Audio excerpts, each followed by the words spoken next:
তথাপিতো ভাই আমি মানুহে বিচনে ভুল বুলিয়ে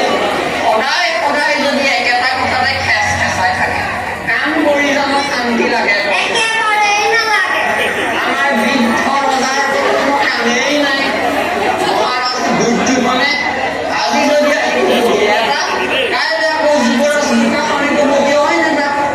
ইপিনে আকৌ সেই বুদ্ধিয়া মমাই শকুনি আছেই নহয় এতিয়া মই কথা এটা শুনিছিলোঁ নহয় কেলে মোক ভাৰতীয় ভাৰখন লৈছিলোঁ আৰু দেই কিবা নিজৰ ওপৰতে বিতৃষ্ণাৰ ভাৱ এটা অহাগলৈহে কৈছে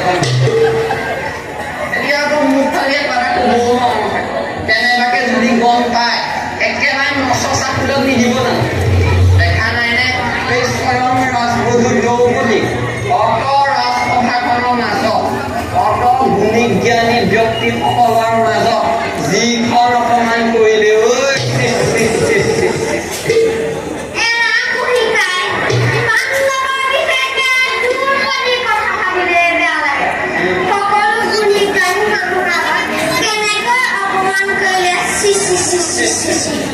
এনে কথা শুনা মানুহ মহামান নহয়